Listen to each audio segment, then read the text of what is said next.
నీకు శ్రావణ మాసంలో పెళ్లి చేసేద్దాం అనుకుంటున్నాను రా. అమ్మాయిని నేను ఒకసారి చూడొచ్చా? అమ్మాయిని పెళ్లికి ముందు చూస్తావా? మీ తాత మీ మామని చూసాడా, మీ అమ్మని నేను చూసి చేసుకున్నానా? ఎదవేస లేకు.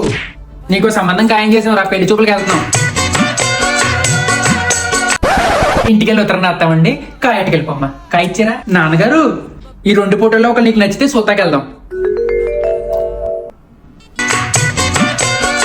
డాడీ, అమ్మాయి నాకు నచ్చింది. అమ్మాయితో ఒకసారి విడిగా మాట్లాడచ్చా? ఓ ఎర్రెత్తిపోయి పూసేసుకుంటా మాట్లాడేకే బేరం ఇంకా తగలేదు. ఇక కారు మాట్లాడాను. రేపు పొద్దున్నే బయలుదేరి జగ్గంపేట, దోరపూడి, తుని, గాజువాకెళ్ళి నైట్కి వచ్చేద్దాం. ఎల్లుండి పొద్దున్నే వెళ్ళి ఏలూరు, గన్నారం, బెజవాడ చూసుకుని ఏ సంబంధం నచ్చితే చేసేద్దాం. వద్దు డాడీ, మా కంపెనీ వాళ్ళు అమెరికా పంపిస్తున్నారు నన్ను. అందుకే కదరా ఎంత బేగా పెళ్లి చూపులు ఎట్టింది. ఎవరో ఒకరు నచ్చేహారు అనుకో. అమెరికా వెళ్ళి అక్కడ అమ్మాయిని చేసుకుంటాను డాడీ నేను. ఈయనగాసి నక్కలపాలు చేసినట్టు అంత చదివించింది నువ్వు ఎవరినో పెళ్లి చేసుకుంటావని కాదు. ఇదిగో వాళ్ళ అమ్మాయి నంబర్ ఇచ్చారు. వాళ్ళ అమ్మాయి నీకన్నా జీతం ఎక్కువ అంట. జీతం నాకన్నా ఎక్కువ? అలాగైతే ఎలా డాడీ? ఊరి పిచ్చోడ వండుకోవడం రానప్పుడు దండుకోవడమైనా నేర్చుకోవాలరా. అమ్మాయి బాగా సంపాదిస్తుంది, పైగా ఒక్కతే మన కాఫీ షాప్ లో కలిసావు కదా ఇన్స్టాగ్రామ్ అమ్మాయి, వాళ్ళకి కూడా నచ్చలేదు అంటారా? నాకు వంట కూడా వచ్చేది చెప్పాల్సింది కదా డాడీ. ఎదురు కట్టిన విత్తామన్నా చేసుకోవట్లేదురా నీలాంటి యావరేజ్ అబ్బాయిల్ని. అందరిలో మహేష్ బాబు, ఆస్తులు అంబానీ కావాలంట.